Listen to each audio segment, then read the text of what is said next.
Ayan, naka-off na. Meron na, naka-on na. Yung isa. Naka-on na rin. Hi guys, magandang araw sa inyo lahat. Ito po muna yung inyong lingkod, si DIY KKB Informative. At pinasya lang po ni si Sir Dado dito sa kanyang lugar. Dito sa Cordillera. Pwede ba yun? Sa Baguio City. Nakita kami ngayon. Baguio City. Sa bahay kami ngayon. Pasensya ka na sa aking bahay, ha? Laki ng bahay ni Sir Dado. Laki kami sa bahay ni Sir Dado. Tapos ngayon, yun nga, yung may pinangako nga ako sa Sir Dado na sabi nga sa kanya, baka naman po pwedeng sendan nyo ako ng yung design ng Pinoy Survivor. So, pinasend niya sa akin. Ito yung magagalit sa isiling, ha? Hindi, in-announce ko naman na ito ay para sa akin. Tapos si Sir Leng naman, siya yung naatasan ng punong abala para gumawa ng mga souvenir items natin, kagaya ng mga t-shirt, mga hoodie jacket, mga cups, mga smugs. Smugs ba yun? Tama ba yung smugs? Ay, mugs. Smugs. Lisa eh. Lisa yun. Smugs. Sorry guys. Lisa eh. Ay, smugs. Magpalamag. Yung pangkapi-kape. Mugs. So ito. Smugs, no? Smugs. Smugs. Yun ang yun ang tawag natin. Smugs. Smugs. Yung mga smugs na pangkapi-kape. Maraming order ng smugs. Yung smugs. So guys. So ito nga. Ito yung design para kay Sir Dado. XL to, Sir Dado. Double XL. Yun, laki naman masyado ko. Ganun ba? XL lang kasi ito. Ayan. Ay, ano lang pala ako? XL din ako. Ayan, o. Double XL. Ang lumalamang ngayon, yung isa, yung design number 9. 139 yan. 139. Yung may tatlong araw, tapos may tatlong between. Thank you muna ako. Thank you muna. Okay. Thank you muna. Isusot mo na ito pagka nag-vlog ako. Yung akin naman, meron ako sa likod. Yan. Meron akong... yung yung stewardess. Stewardess. Ito yung number 1 to eh. Yun yung number 1. Yung 3, yun, ito. Ito yung 3. Yung 9 pa lang, ang nangunguna sa survey. Yung 9 ang nangunguna. Malaki lamang eh. Lalaki? Malaki lamang. May 100. Ang lamang ng 9 sa 3. So, ito yung sumisig. Nung tinali ko, dalawa lang ang lamang ng 3 sa 9. Dalawa lang. Mga ganon. Tapos ngayon, katatali lang ni Leng, lamang yung pero hindi naman ganun karami bumoto. Bumoto na kayo yung hindi pa nakakaboto kasi... Parang pa-finalize na. Hanapin ko si Leng, ha? Pero salita ka lang. Si Sir Leng ang gagawa ng mga design na to, at siya rin ang magpapagawa ng mga t-shirt, kagaya ng sabi ko, hoodie jacket. So, yung design na lang ang inaantay natin. Yung mga gustong mag-volunteer, pwede mag-volunteer, signify kayo kay Leng Bantes. Hanapin nyo lang, mag-message kayo sa kanya. Tapos, hindi ko pakikialaman yung na yan eh. Yung kita dyan, basta ang lang doon, parang nagtatice ng, ewan ko kung magkano, siguro 10 pesos, 20 pesos para sa ating magiging pondo sa Pinoy Survivor Community. Para pwede tayo makita-kita. Kunyari sa EDSA, makita tayo. EDSA na to. EDSA na yung pinag-uusapan kasi. EDSA. Somewhere in EDSA, makita tayo, di ba? Naka-uniform tayo. Walang yan. Walang magdadala ng barel. Baka makulong tayo. Walang magdadala ng barel. Peaceful lang, peaceful. Ang lang, hindi naman, for identity. Kasi may identity crisis tayo, Pilipinas. Pero ang kidding aside, yung pwede kunyari yung gustong kumita, pasok kayo sa grupo para kayo Ang inaano ko lang, wag masyadong mahalan para okay na yung mga 50 tubo siguro, ganun. 50 tubo. for the effort. And then pass on dun sa o-order yung pagpadala, yung delivery, di ba? In charge. So, kaya kung gagamitin yung platform ng Shopee, Lazada, what else, o di yun na. And then ilalagay ko yun dun sa aking vlog, yung Kung ano man yung Shopee name. O Lazada account name. So yun na, yung link. Yun. So from there, order na, and then may mag-ano. So yung mga nag-volunteer, yung hati-hati kayo. Mamaya pati yan, pag-awayan ninyo. Hindi na. Kailangan talaga coordination. Okay yan kasi kunyaring umabot tayo, ilan na ba tayo ngayon? 37 point. 37, no? 37 na kami. Point na eh, mga 37 points. Ay, 38 na. Magta-38 na. 38 na. So, sa 38, imagine mo, more than ang tig-isa, Opo. on average, di ba? O, lagay mo na sa 30 na lang. So, magka 50, o, yun na. 50 pesos ang tubo. Malaki yun, hati-hati kayo. Sama na rin yung mga trolls. Kailangan din namin kayo. Yung mga trolls. Order din kayo mga trolls. Dahil ang punto, para may pondo, so magtatabi, bahala na yung grupo ninyo, nila Leng, na itatabi para doon sa I don't want any part of it na pera. Hindi ko kailangan yung pera eh. Oo. Mas kailangan ninyo. Kayo yung Hindi, ako naman, nagpagawa lang ako para ipakita siya. Tsaka gusto ko rin ang sa akin, I see na it could be an opportunity para kumita yung iba nating mga kasama. Okay. And be proud of it, di ba? Something decent na ongoing. And then, yung ating mga OFW at saka mga Pinoy survivor elsewhere, pwedeng magsuporta para magkaroon sila ng smugs. Smugs, mga smugs, mga kape-kape. Kape-kape, di ba? O kaya yung cup, bull cup, ganito. Bull cup. O kaya pin. Pwede ba tayo magpagawa ng yung beret? Pwede. Hindi ba bawal? Hindi, bakit? Ay, fashion yun eh. Beret, tapos Ano yung ba yung plug na nakalagay sa atin. Ito. Diba yung beret? Meron siyang plug. Pwede yan, di ba? Pwede. Ang doon eh, wala namang batas na hindi ka naman nagsasabi na isusot mo yung uniforme ng military. Pero kahit sino pwede sino. Sa beret yan, sa beret. Si Ramos nga, susut niya yung niya yung beret niya tad pa ng medalya. Minsan mukhang gago na nga eh. Maglagay nga kaya rin ako Yung may mga medalya. Ikutan ko Visit yan. Minsan nga mukhang gago na eh. Madami. May mga army, sa medyas nilalagay. Yung medalya? Mga medalya. Wala nang paglagyan eh. Ngayon, puno na rito. Para ano? Hindi, dokohan lang yun. Joke lang yun. Ganun ang army, maraming medalya. Tsaka marines. Ganun yun. Okay, so yun, para magkumita, then you divide among yourselves. Imagine mo, kung may umorder ng dalawa, okay, para sa buong pamilya, yun na lang ikaw, sa 30 na lang eh. Sa 30, that's 30,000 yan, no? Then dami nun. That's good enough. Kasi para meron tayong mga pagkakakilanlan, yung mga uniform. The key there is, yung where you will get the supply, no? So, kunyari yung supply, stable yung pagkukuhanan ninyo. Somebody has to go dun sa tinubuhay mga na yan. Kunyari sa underground economy, sa Divisoria. Get it low, get it cheap. Marami na eh. O kaya get it somewhere sa mga get it low, pero pagka nakuha nyo yun, quality control. Para walang kawawa, mamaya may damage dito.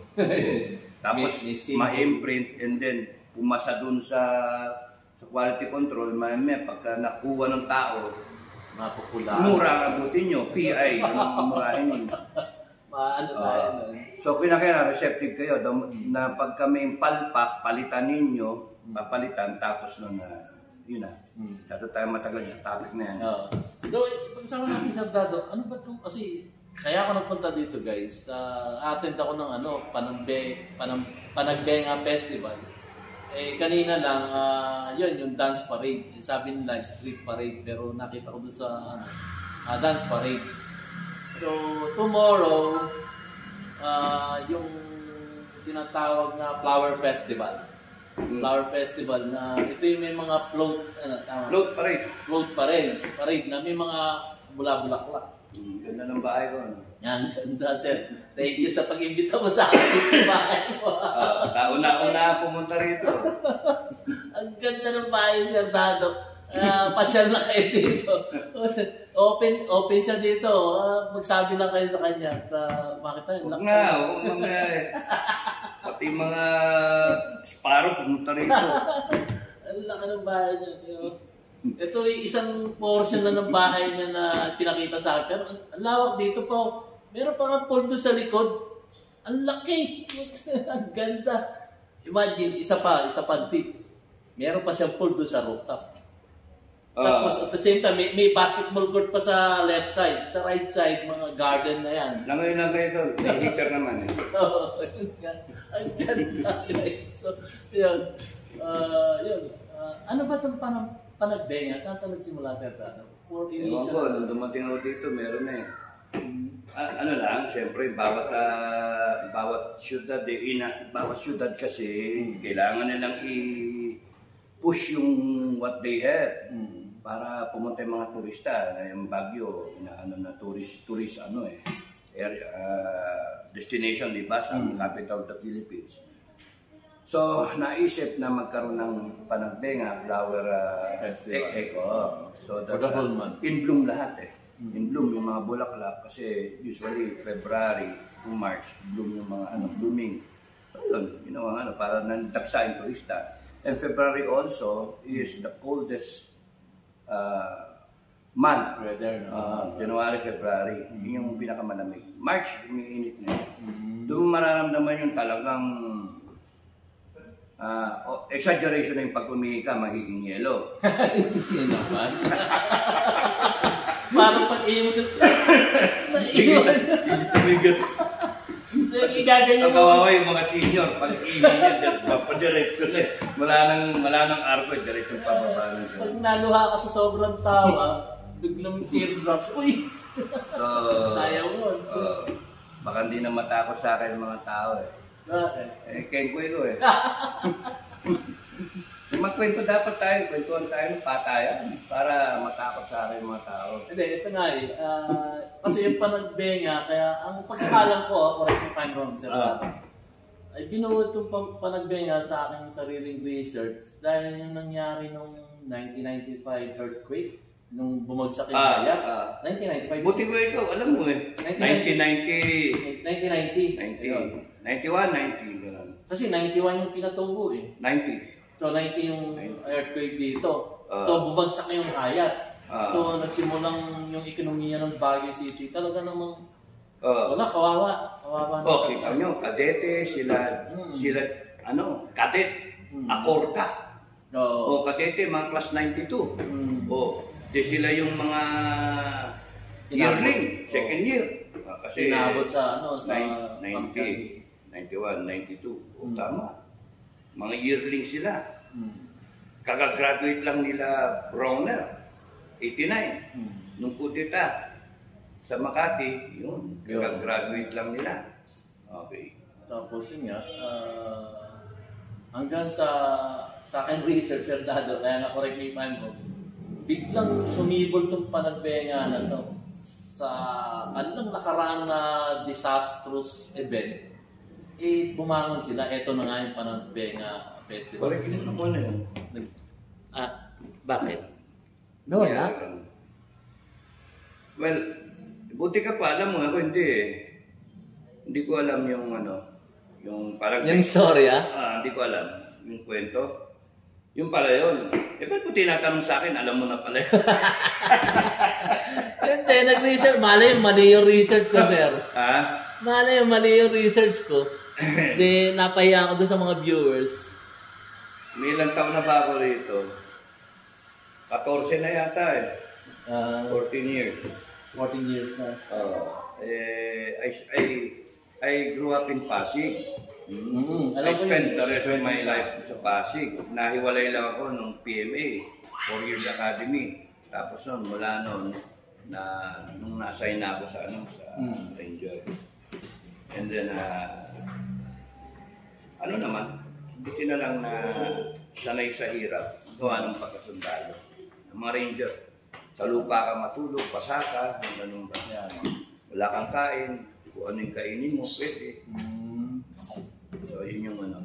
Mabalik tayo sa Panagbenga, hindi ko alam. Yun nga, Panagbenga. So, nagsimula sila doon, bumangon. Kasi ang sabi nga nila, Panagbenga is from the word from Cordillera, Panagbenga.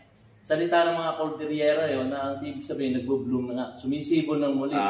Parang rising from the ashes. Oo, sumisibol muli. So, pwede ko kasing isipin na lumilindol tayo ngayon. Ang dami ng nararanasan natin. Ay! Ating gobyerno ngayon. Hindi lang lindol, delubyo. Delubyo na. Di ba? Kung baga, Baguio City ay nagkaroon ng mga disastrous event noong 1990, sabi nga ni Sir Dado. At sila'y, kumbaga, umahon ulit dito sa kanilang ekonomiya. Dito naman sa atin ulit ka, parang dilubyo na nga. Sabi nga ni Sir Dado. So, ang hirap ng kasi nagsimula tayo, Sir Dado, dun sa mga paratang na kaya ni, pwede pagsabot ba si former DG Bantag, sinundan ni Congressman Teves na puro puro ano ba yung tawag doon? Publicity, black propaganda. At saka parang kampi ni Duterte. Si ngayon, si Pastor Kibuloy. Yun nga, bago na naman to. Sabi nga, nananawagan si Pastor Kibuloy para humingi ng suporta. Parang nanonood kayo ng sine. No? Tignan niyo yung parang Marvel o kaya DC Comics, di ba? Yung sine na yun. O yan, Lord of the Rings, di ba? Kung panonoorin mo yung isang part, baka mawala ka. Kaya kailangan maganda, panoorin mo yung buo o nakikita mo yung buo. So, sa lahat na nangyayari na yan, magkakonekte sa isang plot. Yun, isang plot. Na simple, parang madaling maintindihan. Taong bayan, madaling maintindihan. May presidente na gustong gayahin yung footprint ng tatay niya. Kaya sabi ko nga na in one of the kaninang interview yun, kay Jojo, yung De Guzman. Jojo De Guzman, sabi ko na you're nothing but a second-rate trying hard pussycat. Pussycat. So, ginagaya niya yung tatay niya, yung game plan. You have a president na ginagaya. Why? Because bumenta yung tatay niya. Kaya nung kumpanya, he tried to show na he's just like his father. Pati yung boses, pati yung mannerisms, etc. Pati yung walang binabasang ganon. Pero yung presidente na, siyempre, basa-basa na, nagkakamali pa nga. Meron. Kaliwat kanan, gitna pa. Hindi niya kayang talunin yung tatay niya. Wala talagang binabasa yun. Tsaka yung tatay niya, alam yung ginagawa. So, anyway, you have BBM. I may be wrong, I may be wrong. This is just my opinion. You have BBM trying to show that he's just like his father, if not better. Definitely better than Duterte. Yun yung kanya. Ayaw niya pakita na ginagaya si Duterte. Hindi niya kayang gayahin si Duterte. Hindi niya kayang gayahin yung tatay niya. Because yung dalawa are strong leaders. BBM is sadly weak leader. According to former President Duterte, weak leader nga. No, not only according to Duterte, Filipino people nakikita na he's a weak leader. Nung kay Duterte, nung sinabi niya, yun yung pananaw ni Duterte. Alam ni Duterte. Ay, makinig ng taong bayan. Ako, di ako nakinig. Binoto ko Pero nung ngayon, after almost magto 2 years na tayo in 4 months, kita mo talagang weak leader. May namatay, hindi puntahan. May sakuna, nasa party siya. Diba? May nandun ka sa bansa na kung saan ka pumupunta, inuuna mo yun, pero kawawa naman yung Saka may Pilipinas. pinalabas lang evidences na nagpapatunay na at yung time na nagaganap yung sakuna at yung party, sabay. Yung mati siya ng kasal. So, bad talaga. And yung mga tauhan niya, nagkakaroon ng bickering.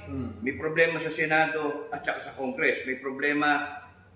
Basically, buong Pilipinas, mataas ang bigas, etc. Nangako siya wala rin naman. Simple lang naman yung solusyon niya sa bigas na yan. Simple lang, lahat yan. Huwag mong payagan yung smuggling, tanggalin mo yung middleman. Ay, nako. May problema kasi, pinapayagan niya na yung middleman ataduhin yung tirahin ng taong bayan. Simple lang yan. Kung ikaw ang presidente, strong ka.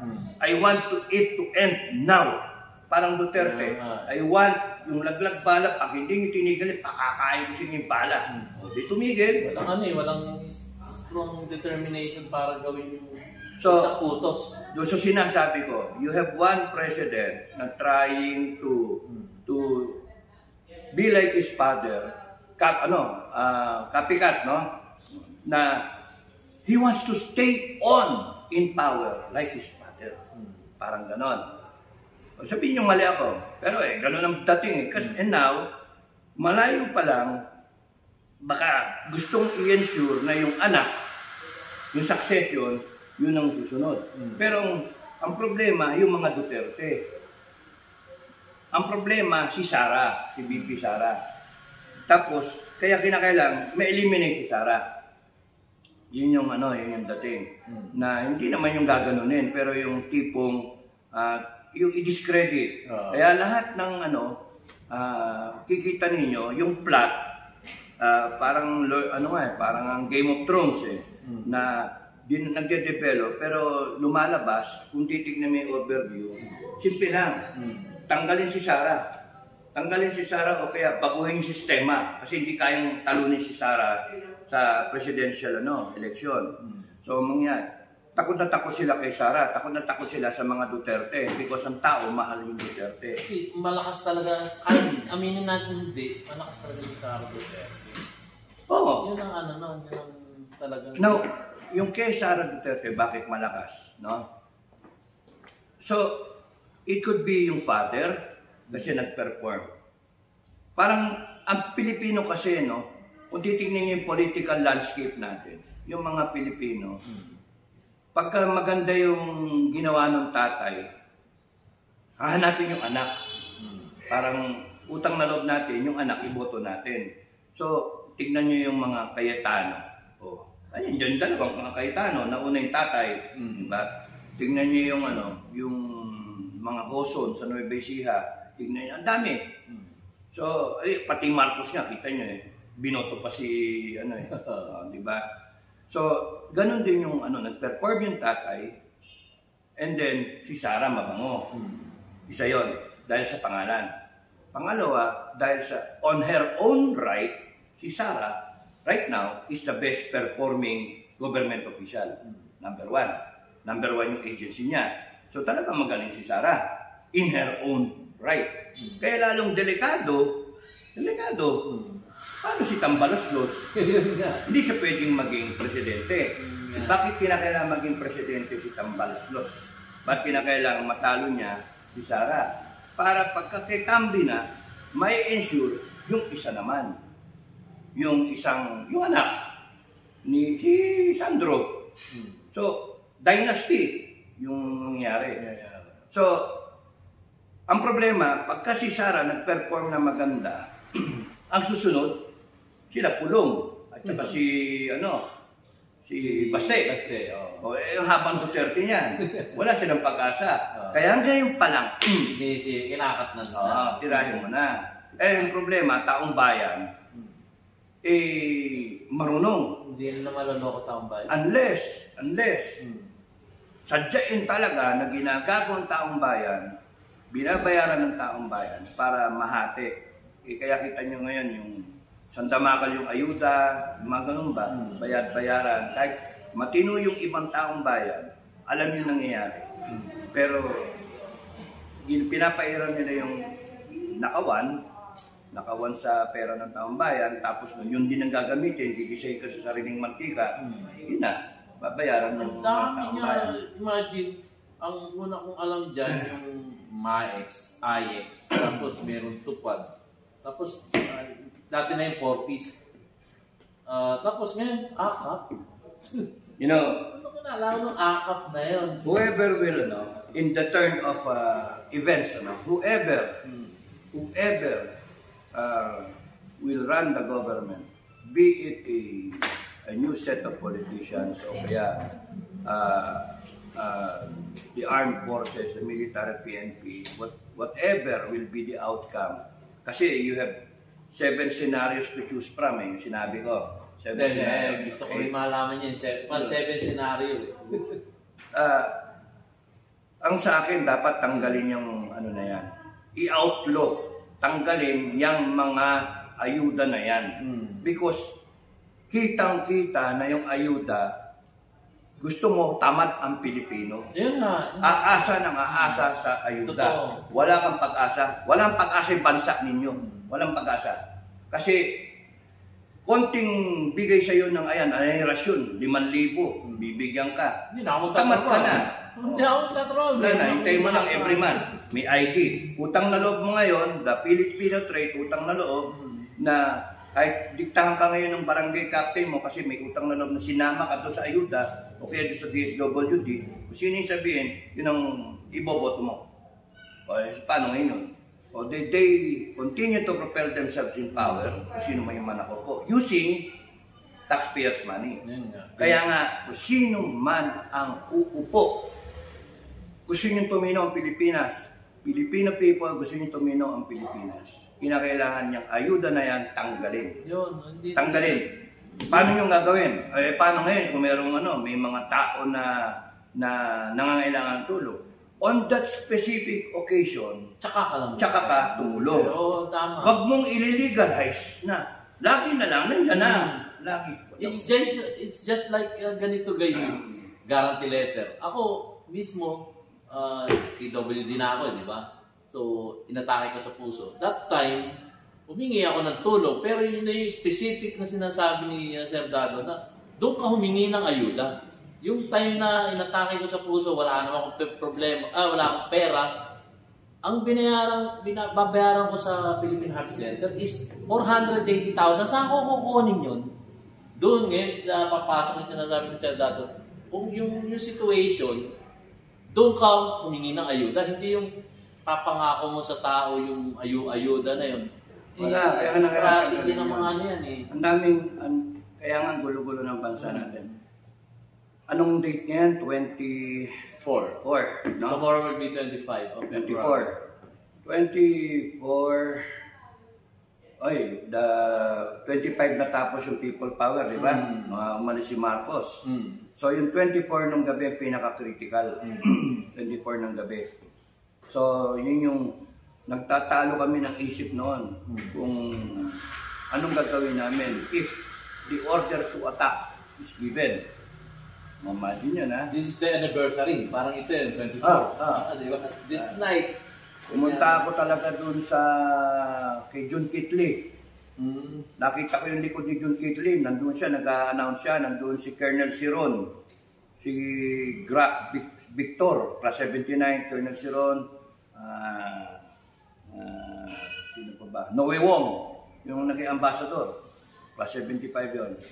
So nandun sila, panay mga DND personnel, dun sa Jacinto Building, yung kay Dito sa ano yan, sa Kabyan. Bima pa, sa Manila. Sa Manila. Punta ko ron, nirekon ko. Nasabihan ko nga yung gwardiya na, umuwi pa yung gwardiya, he can attest to that. Lilima yung bala niya, na tingga-tingga pa. Sabi ko, wala kang papapasokin dito, yung pumasok dito pumilit, barilin mo. Magtira ka ng isa, barilin mo yung sarili mo. Sabi nga ganun. No, never surrender eh. Pero sabi ko, ako, yung tropa ko, ang mauutusan na lusubin kayo. Sabi ng ganun. Pero, wag na mag-relax ka lang. Hindi kita lulusubin. Nasabi ko nga sa iyo kung paano. Sarado mo, ilak mo. Tapos pagka may pumilit, barilin mo. Ilan ang bala mo. Wawa ka naman, sabi ko. Titignan ko kung mapapadala kita ng tropa. Pero hindi na ako nakabalik kasi natapos na yung yung revolusyon eh. So, you see, ilang taon? 38 years. 38 years. Muntik na magpatayan talaga nun. And here we are now. Ang tao humihingi na revolusyon. Yun yung binlag ko ng kahapon. Humihingi na tayo revolusyon. Humihingi tayo ng at dumadaing pa rin ng tao. Hindi na tayo natuto. 38 years. Lintik na yan. 38 years. Ang dami nang namatay in between ng mga tao. Ang daming nasira ang buhay. Maraming sumunod kala Colonel Honasan, kala kay Sir Greg, ano? Kasi after that, nung February Revolution na yon, binigay kay Cory. Doon nagkamali si JPE. Kasi natakot siya eh, na tinutukan na ng kanyon yung pwesto nila sa Aguinaldo. Oo, sa defense. So, pagka nung upa ka na sila, sabi kasi surrender na kayo kasi upakan kayo. General Patugalan yung doon, yung commanding general ng ng Metro Brigade. May bangkan yun doon sa sa University of Life. Nung banda yung nila, Mayor Tigas sabi niya doon. Yun. UL. So Department of Education yun. Well-oiled yung na yun, yung Metro Brigade na yun. Army yun eh. Suportado lahat yun kasi alam yun, pang-counter ng kudeta yun. Parang sa ngayon na standard natin, counter-terrorist na ek yun. So, loyal siya, no? Si Patugalan. Incoming Commanding General ng Army yun. Class 57 yun. At that time, ruling ng mga Class 57. Yung bossing ko, si General Browner. Siya yung Commanding General ng mga Ranger. Ito ngayon yun. Hindi na. Yung uncle niya yun. Uncle niya yun, si General Browner. So yun yung dahil bisita sa bahay ko. Hi guys. Ngayon tuloy lang. So yun yung may bumisita eh. Kape gusto nyo? Kape.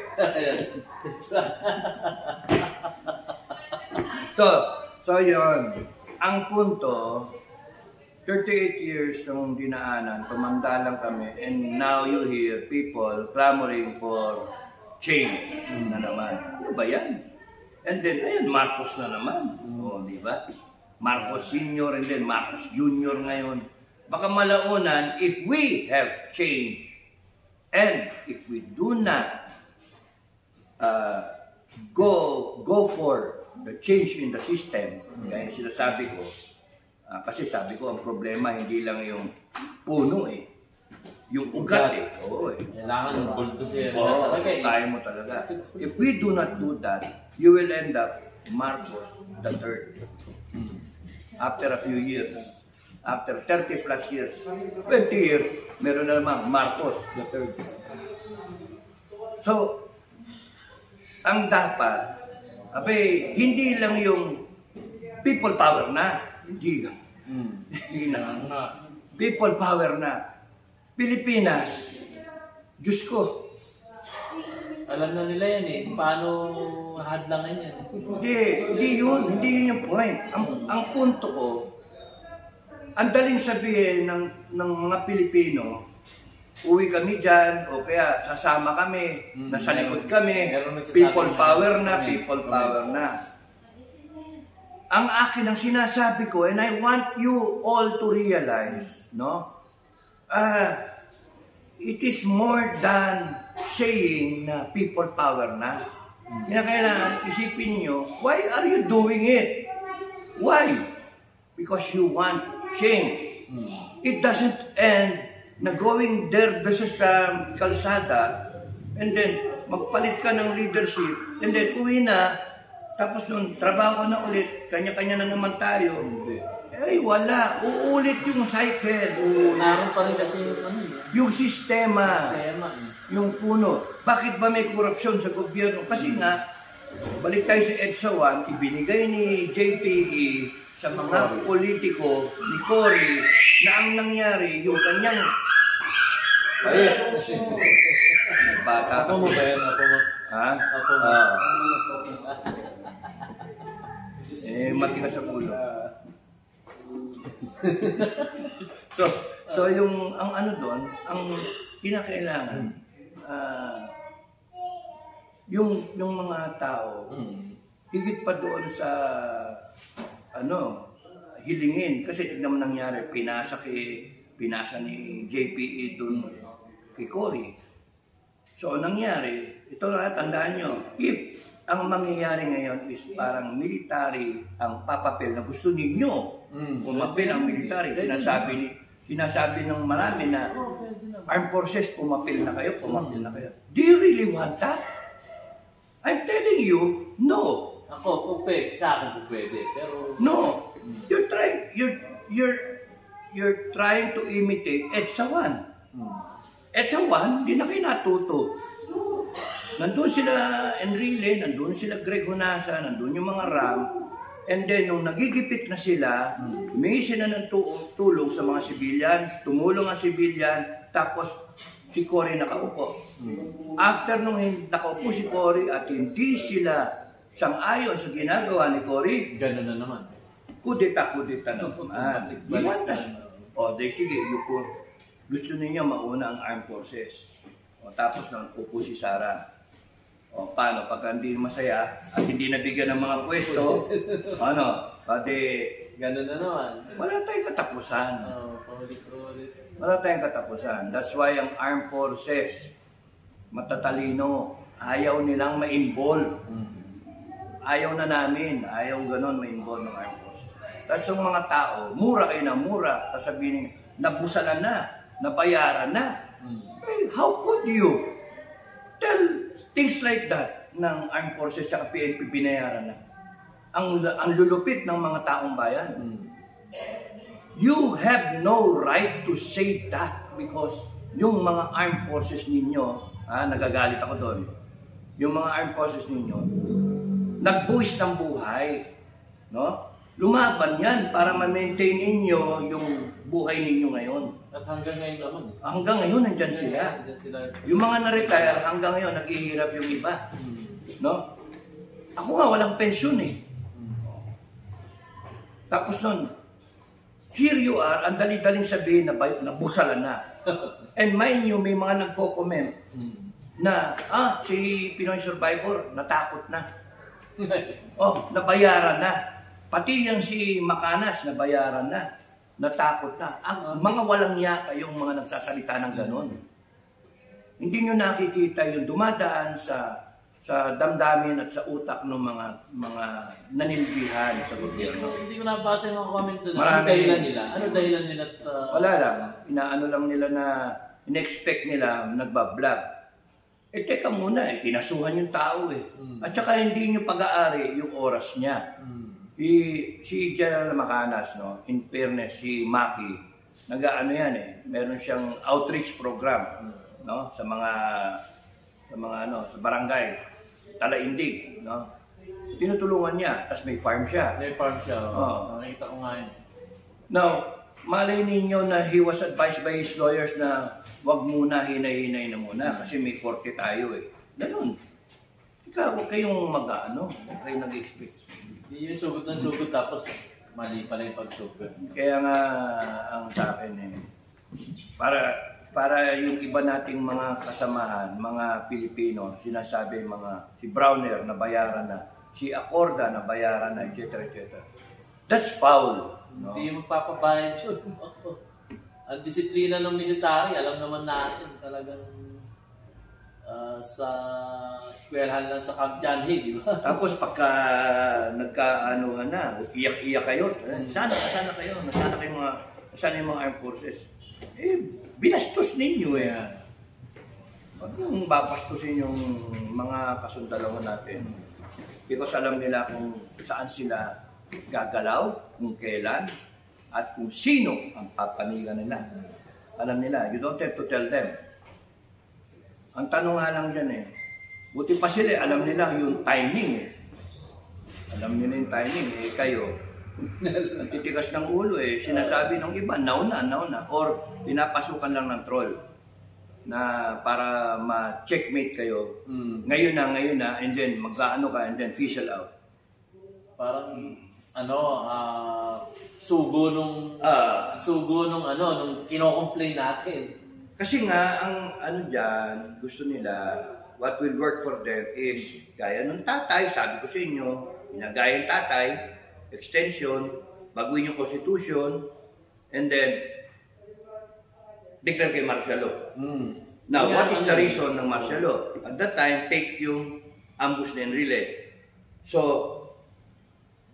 kung magkakaroon ng rason na itong copycat, magkaroon ng rason para magdeklara ng martial law. Yun ang masakit. Ano, gusto nyo? Yun ang masakit.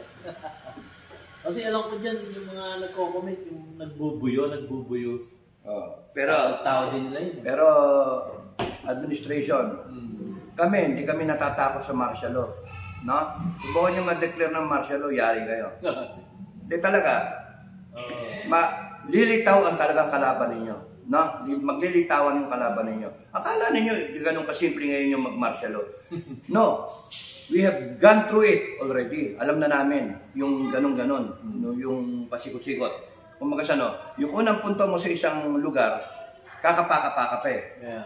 Ngayon, second time around martial law, Alam na. alam namin kung ano yan.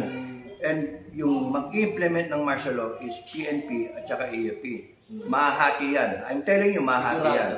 Mag-declare kayo ng martial law, civil war tayo. Ganun ang mangyayari. I'm telling you already. Kaya, mga bobo, huwag kayong mag-declare ng martial law.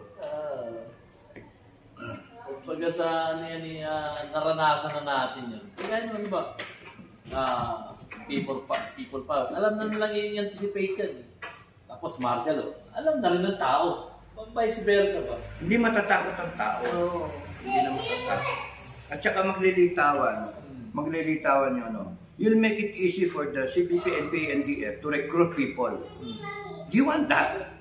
Babalik na naman sila. Do you want that? Babalik na naman. And then you will have so many terrorism activities in the metropolis. Do you want that? And, yung sinabi ko yun na si BBM, the reason why he is still in power, dahil sa tatlo, Duterte, Sara, tsaka Taong Bayan. No? Now, sa ibang perspective naman, BBM can be still in power kung may martial law. At saka, kalimutan ko. Sorry, kalimutan. Wala naman siyang rason para i-declare yung martial law.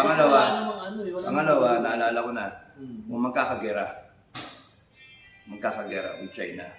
Okay. Okay? May ano yan, may possibility. Ayokong turuan kasi itong baka matuto itong mga advisor eh. Hindi kasi, if there is an incident in West Philippine Sea, and that escalates the situation, no? And that triggers yung a closer alliance with our allies now, especially US, and might trigger yung mutual defense, no? We will be in a state of war. And we cannot just change our yung plight natin. We have to support yung armed forces natin. And then mag-call to active service, etc., etc., etc. He will stay in power. Yun yung, pero ang dumi na nun, di ba? Mag-create ka ng, pwede nilang gawin yun. Pwede nilang gawin, pero yun nga, matututo itong mga, when you create a scenario like that, it's just like creating a scenario nung kay JPE noon, fake, and then may martial law. Ngayon, kung ayaw nilang maulit, masabi, wala kang originality, gamitin mo yung martial law, mag-fake ka rin, and then gamitin ko niya rin kay Pastor Kibiloy na yan, Kibiloy. Gamitin niya yan. O sige, instigate. Sabihin, Pastor, sige, kami na, sunod na kami. O gamitin yung Rally 25, yung Rally bukas, kung ano man yung kakainat na niya bukas. And then magro-roll over. And then, enough for the government to declare, boom, kunana, martial law. Diba? Pero, mas posible yan, kumpara dun sa sinasabi kong isang senaryo na mag-escalate kayo bigla sa West Philippine Sea. Ito wag eh. Weak leader eh. Kaya takot yung mga yan. Pero kung ano, from my point of view, gano'n ang tirada para ma-escalate mo. Alam mo naman hindi, yung kumbaga sa ano, dadaan ka sa tightrope, yung dadaan ka sa alanganin na ano, pero alam mo yung resulta. Calculated yung ano, yung risk mo. Kasi nandiyan yung kano eh. Nandiyan yung kaibigan mo eh. Ang dami eh. Ang dami eh. 16 na yan. Yung beses? Head ka. Ilan ba yung ginto na deposito? Ang dami nun. Ilang bako? Pinangako yun bago mag-election eh. Ganun ba? Oo. Buti ka pa, alam mo. Sa Facebook, ano yan eh, mga vlogger talagang sabi, yung mga ni-donate lahat yan, yung mga ginto ng mga nakarang Marcos. At ito ang magsasalba sa ating bansang Pilipinas. At kayo, magkakaroon kayo ng ginto. Meron, dahil vlogger mo no, kilala natin yun, yung mga vlogger. Kaya nabutol yung mga tao. Mataas expectation, wala naman nangyari. Yung mga ginto-ginto na yan, Talano Gold. Kung nabalitaan mo yung Talano Gold. Alam ko yung Talano Gold. Yung Talano. Parang napaka-imposible nga. Isang titulo lang ang Pilipinas. Bakit hindi na ng Kastila yun? Well, anyway. Plus yung Borneo. Wala sa atin yung Borneo. Yung ano, yung Sabah? Oo, yung Sabah. Former Borneo yan. Hindi naman Sabah ng ano yun. Kung alam nyo guys, ang Sabah, nung araw, Borneo yan. Pag nakikita mo yung mapa ng Pilipinas, may ulo yan, may kamay, parang ano nga eh, parang langgam. Ano nga yung pagka sinasabi kasi Sabah, ang natatandaan ko si Senator eh. Bakit? De Lima. Bakit? Sabah. Joke. Joke lang yun. Pero talaga Borneo yun. Nakikita natin sa mapa yun eh. Tapos ito yung pinaka-buntot ng ant. Ganun ang picture naman natin eh. Well, sa taas natin yung Borneo. Ang may-ari nun is Sultan. Ganon. Sultan pangalan Brunei, Sultanate of Sulu, tumulong sa Sultan of Brunei. Nagkaroon ng internal conflict, war yata, tumulong, nanalo, pinangako, ngayon yung parte ng Sabah. Yun. And anyway, pero Borneo yun, nagsama pa. Tapos noon, nagkaroon ng pinalis sa British, ek na company na for 99 years. And then, ayun, napabayaan, tapos pinabayaan ng Pilipinas, ayun na nangyari. Lulusubin sana ni Marcos yun na senior. Yung sinasabing Operation Jabida, in-expose ni Ninoy.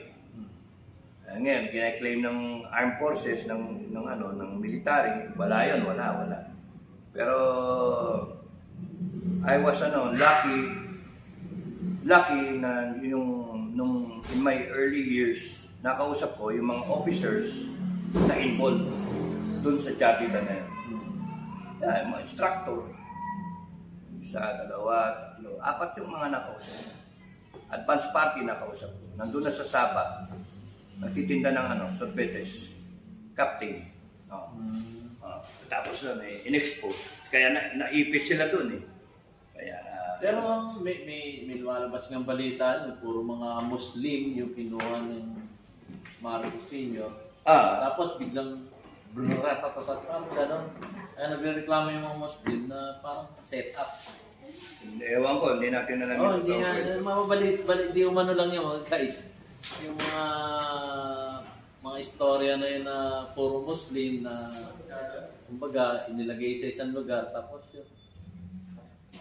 Ang kwento kasi na natuklasan, tapos nun, they have to sweep it under the rug na para hindi obvious kasi expose nga, pinaliquidate lahat. Yun nga. Pinapatay lahat, hindi naman namatay lahat, may nabuhay. Kumanta. Na yun yung kuwakanta.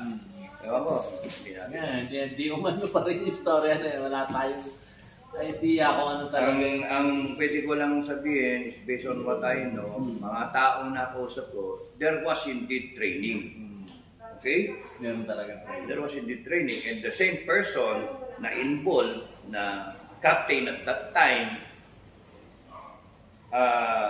sinabi niya sa akin kung sino yung mga involved, na mga captain din, captain, first lieutenant, etc. Sinabi yung mga involved. Wala nga sa libro. Ha? Hindi ka na involved. Sino? Hindi ka sumama. Hindi ako kasama. Bata pa. Ano pa ako nun eh? High school pa lang yata. Okay.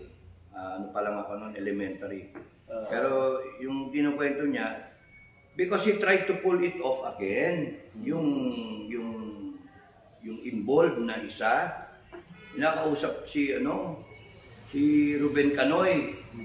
Na remember Ruben Canoy? Yung lumutang yung pangalan niya ngayon dahil sa One Mindanao. Kasi siya, gusto niya magkaiwalay yung Mindanao. So, pinakausap siya para magkaroon ng 200 na bangka, yung may katig ba? Assault boat na pupunoy ng mga armed people, ilulusog dun sa Sabah. That was before the coup. 89. So, kinukwento kasi na pero yun nga, hindi natuloy na kasi nga nangyari yung 89 coup. Ang daming namatay. Anyway, best na hindi nyo alam. It will die with me it will be buried with me. Maraming ang problema natin ngayon, yung bansa natin, hindi mo malaman kung ano eh. Kasi ang mahirap dito, yung magamit ng tao. No? Magamit yung tao. Pinaglalaro na kayo ng politiko eh. Kayo ba natutuwa, no? Pilipinas? Natutuwa ba kayo? Na sigaw kayo na sigaw, pero wala pumapansin sa inyo. Di ba? Wala naman pumapansin. Gusto nyo na, now na. Wala naman nakikinig. Gusto nyo ngayon, may vacuum ng leadership. Wala namang umaabante para ako na mag-lead, di ba? Wala sila naman interest. Yung ano ba tawag dito, yung manifesto eh. Ilan na ba yung manifesto natin? Wala pa, mga ano lang yun eh. Wala pang 20. Wala pang 20. Pero nadadagdagan. Pero yun nga, kita nyo. How can you unseat a duly elected president ng 31.6 million with only less than 20,000. Ano ba yan? Sige lang yun. Hindi pwede tayong dictatorship, nasa democracy tayo. Kaya nga, if there are only less than dapat nga mga 30 million yan eh. O kaya yung kalahati, yung 50% plus 1 eh. So kung 16 million, dapat may 16 million na ipakita ka. O sinong lumalabas? Wala. Kahit nga kunyari, ikaw, nung makasando mo, pinainom kita ng Milo. Spinach, papay na. Superman na. Malakas ka na ngayon, ikaw na ngayon si Thor. O di, tatayo na sa EDSA, siya na mag-delete. O ito na. O PNP, AFP, huliin nyo na ito. Ako lang nga naman eh. Tatayo na sa EDSA. Lalabas ba kayo? Yun nga ang problema. Because not all even know that there's a problem.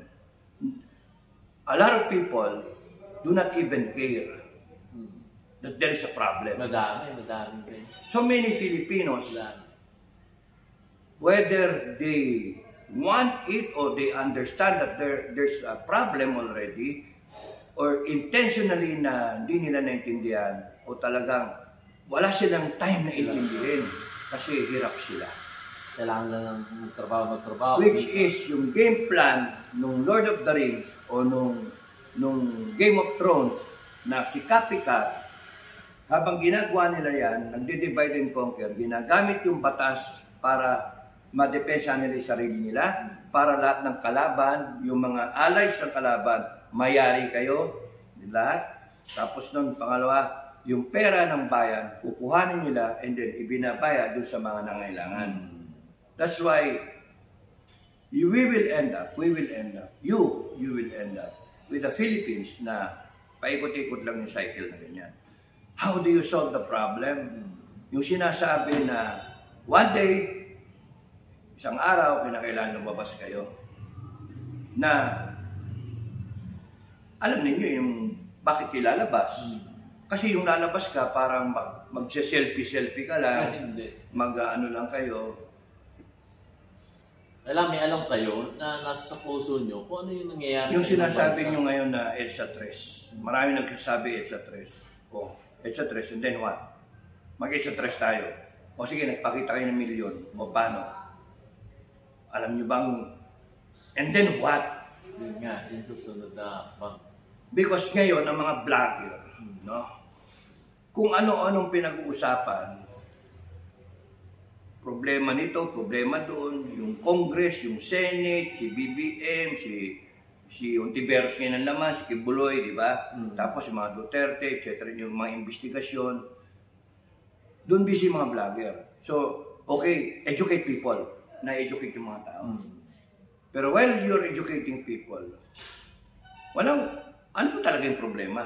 Yung root cause. Oo, yung root cause ng problema. At saka yung solution sa problema. Kasi hanggang di tayo aware kung ano yung root cause ng problema at kung ano yung solusyon, anong gagawin mo? Yeah. Mag-EDSA tayo, yun na yung solusyon. Hindi. Mag-change order tayo ng government, yun na yung solusyon. And before you know it, nag-e-elect na naman kayo sa 2025 ng mga tarantado, mga gago. Konting pangako, nakuha na kayo. Konting bayad-bayad, nakuha kayo. And then, meron pang problema sa COMELEC. Even COMELEC is part of the problem. So, gusto yung isara ang Senado, gustong isara ang Congress. Idamay na yung COMELEC. Why? Are you happy with their performance? Tignan niyo mula 1986. 86. Ano nangyari doon kay Miriam Defensor Santiago? Wala. Siya dapat yung presidente doon. O ba't siya natalo? Because ang laki ng lamang nun. Bakit siya natalo? Ang nanalo si FBR. Tama ba? Focus. Fernando po at si GMA. Na-remember yung I am sorry? Isa pa yun. Hello Garci? Am I gonna lead by 1 million votes? Alam niyo yan? Natatandaan niyo yan? Yung scandal na yan? Panalo dapat si Fernando po. O paano nangyari? Bakit natalo? Again, COMELEC. Di ba? Kumolekta. So, nag-automate tayo. Sa tingin nyo ba na-solve yung problem? Automation? Hindi. That's why ang laki ng problema ng Pilipinas. Itong sistema natin ng corruption talaga. Kaya kinakailangan nyo, ewan ko, laki ng problema ng Pilipino. Yung narinig kong solusyon sa'yo, Sir Dado, talagang i-reboot. Ako naman, pinapangnipan. Mas may maganda kasi sa reboot. So, napanagipan ko, parang ano yan sabi ko, sa panaginip ko, reboot, bakit reboot? Sabi ko, may nag-suggest sa akin, kung may virus, kumuha ka lang ng live blood ko yun. Virus cleaner. Pero, wala pag doon sa panaginip ko, nalinis yung virus, pero 1 to 2 days, 3 days, tama meron naman.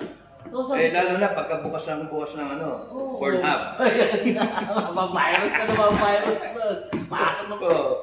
Inano ko rin yung I love you virus. Ang daming Pero ang nangyari doon sa nag-create ng I love you virus na naging empleyado pa ng Amerika. Si Umano, naging ano yun? Naikwento ko na yung second to the last vlog ko, naikwento ko na yung may family gathering, no, na naikwento ko na nanaginip ako. Ay, isunod lang ko nga yun. Yung nanaginip ako, totoo na naginip ako. Yung mga gago na hindi naniniwala, managinip din kayo. Tragis. Marunong pa kayo sa panaginip ko, di ba? Ako nagdasal ako, Lord, ito, tulungan mo naman kami kung paano namin ano yun. Simple, sumagot yung anghel ko. Di binulong. Ang problema... Pangitain niya guys, ano ibig sabihin ng siya? Alam nyo, sa akin, ang problem sa akin, di na naginip ako, very clear. Pero may times kasi na pagka bigla kang ginising, bigla kang nakasawsaw ganyan to sa ano yung sa, kunyari, book of life, no? Nakikita mo yung nangyayari, tineturn yung page. Nandun ka, tineturn yung page ng angel mo, yung scripture, nababasa. Parang ganun. That's how I'm trying to explain it para maintindihan nyo. No? So, nakikita mo, even sometimes, lotto numbers, nakikita. Pinakailaman na nila Mel Robles. Maging milyonaryo. Hindi na ako magiging milyonaryo. Dati kasi nakita ko yung lahat yung numero nakita ko. At saka kung kailan. So, gano'n. And then, ang problema kasi, pagka bigla ka nagising, hindi ka ready, bigla kang tanggal doon. Wala na sa hindi mo maalala.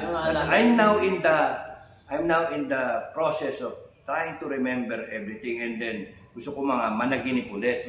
Pero naikwento ko nga yung mga bits and pieces Now I'm trying, nilist down ko na yung mga important points doon, and then I want to vlog about it dun sa buhay ko na kasi dalawang part yung aking yung aking channel no. Isa is talagang buhay ko as it is unfolding, at isa is yung Survivors Community Lab Interactions at saka yun sa community. So siguro pagka vlog about it, pagka nakumpleto ang number one talaga doon, nag-declare ng People's Revolution. Doon sa pangitain mo. Nag-declare ng People's Revolution. Hindi people power People's Revolution. So, some will say na, illegal yan, illegal. Gago! Ano to panaginip nga sineshare ko nga na sinasabi ko nga yun yung tugon na para hindi pa ulit-ulit. Kasi yung puno nga yung puno na ugat. Kailangan ng nag-declare ng People's Revolution. Yun yung unang-unang People's Declaration. Okay. People's Declaration. So, pakinggan nyo lang yung vlog ko doon pagka I'll try to remember. So, related siya One, declaration muna ng what we are. Revolution to ng taong bayan. Yun. Yung declaration number 1. And everything else follows after that. Doon sa declaration na yan. Kaya affected na ako nung sinasabi ko ngayon dahil doon sa nakita ko doon sa doon sa panaginip na number 2, ang tanda ko is death penalty. Dineclare ka agad death penalty. Imagine yan. Ang tagal taon. Ngayon, bihingi na naman itong mga senator ng second term. Yung binoto natin nung panahon ni sila Bato. Sila Bato, sila Bongo. Yun. Matatapos na midterm midterm. Isipin mo yung 6 na taon nila, time is up. Hanggang ngayon, wala pa yung death penalty. When they campaign, sinabi nila yun. Sinabi nila yun. Pero hindi nila kasalanan, in fairness. Because binabara ng mga nakaupo. So, yung mga nagsasabi na magsenator kayo, si DJ Bantag, senator. Si Roque, senator. Trixie, senator. Di ba? Sino pa? Si Vic Rodriguez, senator. No? You know, ang daling sabi mag-senator. Pero pagka kunwaring nagbotohan yan, 24, at tataklo lang kayo, wala, lunod Number kayo. games kasi yan, guys. Congress at saka Senado. No matter how Number good you are, good your intentions, at nandun yung sistema, yung resolution 10 eh. Wala pa nga yan. Hanggang ngayon. Lagi ko rin binablog yun. Resolution 10. Lahat sila. Even si kapatid, si pambansang ate, si Aimee, na ang daming gustong tumakbo siya as VP ni Sara. Or kaya maging VP siya ni Sara pagka nagkaroon ng changeover. O kaya patawarin siya. Alam niyo sa akin, pati si, dugtungan ko na, pati sila Tolentino na magaling. Schoolmate ko yan, ha? Abogado eh. Sa Magaling Lourdes, si Lourdes yan. School. Magaling si Tolentino, magaling din, si Pimentel. Hindi naman, he takes, may sense siya. And all the other senators. Ang problema, yung Resolution 10 eh. Sa akin kasi, ang tingin ko sa kanilang 24 ngayon, ganyan silang lahat sa akin. No? Ako lang naman yon. Pero, look hindi nyo nga pansinin yung taong bayan sa Resolution 10 eh. Legal lahat yun eh. And then, nandyan si General Lacson, Senator Lacson, nagsasalita na illegal yung ginagawa ngayon. Oh, come on. Illegal. Eh bakit nyo? Ikaw nga nag-recommend ng Resolution 10. Di ba? So, Senator Lacson. nandiyan si Senator sa Hunasan na sinasabi, tatayuan ko. Ako, si Senator Hunasan, Pilipino. Hindi ba? Again, Resolution 10. Because he was there. Si Trillanes na sinasabi ganito, ganyan. Oh, yung ICC, wala na, lilitaw na. Resolution 10. BBM, Presidente ninyo. Again, nandun siya, Resolution 10. All these people, all these names, ang sa akin, damaged goods na. Return to sender dapat silang lahat. Hindi na dapat iboto ng taong bayan. Ako lang naman yon. Pero kung kayo, nagpapaloko kayo sa mga salita ng mga yan, bahala kayo. Yan ang gusto ng Pilipinas eh.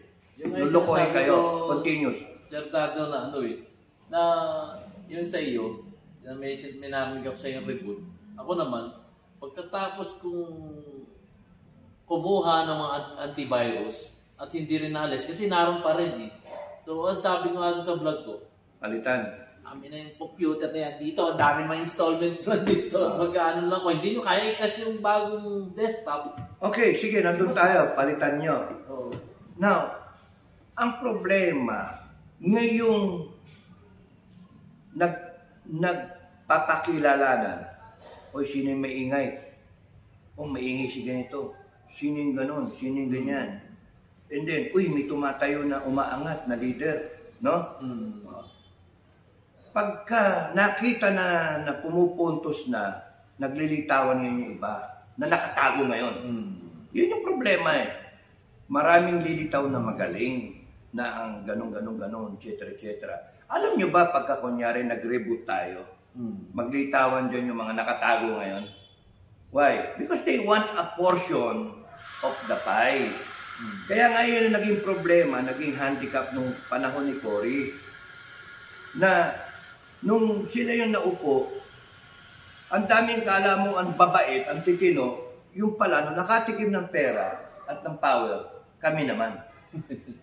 Di ba? So, 38 years tayo. Ayan, ganyan. Ulit-ulit. Alam nyo ba, dapat nga ang standard ng isang senator at ng isang congressman, nagsimula yan, putragi sa akin yan, firing squad yan, pagkamayaman eh. Talagang sa totoo lang, firing squad, para sipin mo, ang hihirap lang yan dati. Ngayon eh. Ang yayaman ngayon. Yung mga ganun ba? Hanggang hindi nga binabago yung sistema, walang mangyayari sa atin. Paulit-ulit tayo, lagi tayong galit, lagi tayong griping, lagi tayong umiiyak, lagi tayong hilahod. And ang masama dyan, Kaya nung sinabi ko sa inyo, yung puno dati, ganito lang, ganyan lang ang laki. Kaya mong, yung mga whip ang tawag yung 1 year old, kaya mong ganun-ganunin. Kaya mong itumbang ganyan, di ba? Pero habang tumatagal, lumalaki. Hindi mo na kaya kasi mabibilang mo yun. Pagka hinati mo sa tayo, ilan yung Kita mo, yun at ako. right now yung puno, 38 years na. 38 years. 38 years na rin. Kaya nyo bang itumba yun? Malaki na yun. Nakilalagariin nyo. Malaki na yun. And kahit lagariin nyo yun, tabasin nyo ng tabasin, tutubo siya. Kasi yung root system niya, extensive na. The root system, I would like to stress, people in government now, yung connections nila sa mga businesses at sa mga offices, very extensive na. Yung connection mo sa COMELEC, yung connection mo sa BIR, yung connection mo sa Customs, yung connection mo sa Armed Forces, saka sa PNP, virtually in all agencies, extensive na. Kahit na simentohin mo pa yung palibot ng puno na yan para hindi lumitaw. Kung mapapansin nyo, ito, totoong nangyayari to, makikita nyo yung sidewalk, pagka nasa malaking puno, itutulak niya kahit gano'ng katigas yung konkreto na makikita nyo, nagkakarak, lumaylitaw ulit yung ugat. Kaya nga walang mangyayari sa atin kung hindi ninyo iintindihin yung pinaka-problema. Maglalagay kayo ng ilalagay ninyo, kunyari, tanggalin nyo si BBM, o ipalit nyo si Sara. The same system. Ganun pa rin. We will end up, Sara may be pure. She's very pure. O paano ngayon yung mga nakapaligid? O diba? Panay magte-take advantage. For that matter, pwede naman si BBM, you would like to look at it na inosente nakuting si BBM. Ang gago yung mga nakapaligid Amuyong. May mga amuyong. O yung si Tamba. O, dami mo na kunyari yung... paano ngayon yung yun nga, because the system allows it. So, are we attacking the right problem, or are we dealing with personalities na nalilingan tayo? Ang talagang problema talaga is yung sistema. Bakit nagkaganon yung sistema? Kasi pinayagan natin. Kasi may konstitusyon tayo na pumapayag sa ganon. Kasi meron tayong mga politiko na ginanon yung sistema to favor them, and here we are now, umiiyak. You know, balikan ko yung panaginip ko. Ang gusto ko doon na parte, yung isa yung resolution 10, may tapat yun na na declaration number 10. Umabot na ako hanggang 12 yung natatandaan ko hanggang 12. Hindi ko maalala yung yung iba, I'm trying to recall. Yung 8 maganda. Happy ako doon Ano ang dapat na, itapon ko sa inyo, ano ang dapat na state policy sa taxes? Ano ang state policy sa taxes? Taong bayan, makinig kayo. Sagutin nyo ito Maganda ito Nagbabayad ka, nagtrabaho ka, kinuha ko yung pera mo, 30% tax. May bat pa nga, di ba? etc. Pero yung tax kinuha ko, di ba? Pagka matanda ka na, o PWD, may exemption ka na. Okay. So, yung mga kumakayod ngayon, mga 18 years old, nagtatrabaho pataas, 20 plus, nagtatrabaho. Kung kinakaltasan ka ng tax lagi.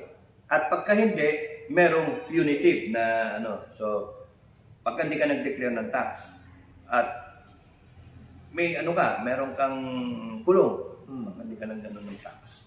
Pero, anong guarantee na yung pera mo, na pinaghirapan mo, gagastusin na maayos? Yun nga. Kaya nga, yung Declaration 10, Declaration 8, 8 Ang ganda nga yung pan dun kasi 8, infinity, bumabalik sa'yo. No? So, yung Declaration 10, the way I recall it, the state policy is the state will ensure, that's how it was worded, the state shall ensure that the people's taxes will be properly spent, di ba? Accounted for, yung wording. And then, ibabalik sa'yo. Putragis, paano yun? Ibabalik sa'yo. 40 years, 60 years, 80 years. May span ng 20 years. Okay kayo? Span of 20 years na after 20 years, starting from 20 years old, at the age of 40 years old, crossroad yun, crossroad. Mag-enjoy na lang ba ako? O magre-resign ako? Magre-retire na lang ba ako? Kasi meron na akong 20 years eh. Optional na ako. GSIS o kaya SSS. Tama? So meron na akong matatanggap. Armed Forces ganun din, may 20 years optional. So, at the age of 40, alis ka na. Meron kang lump sum. Pero ito, makakatulong dahil sa ibabalik sa iyo ng gobyerno lahat ng binayad mong tax, income tax, after 20 years from the time na nasimulan. So, kung kunyari nasimulan ngayon, 20 years thereafter, kung edad mo ngayon ay 30, after 20 years, eligible ka. Tama? Eh kaso, alanganin, di ba?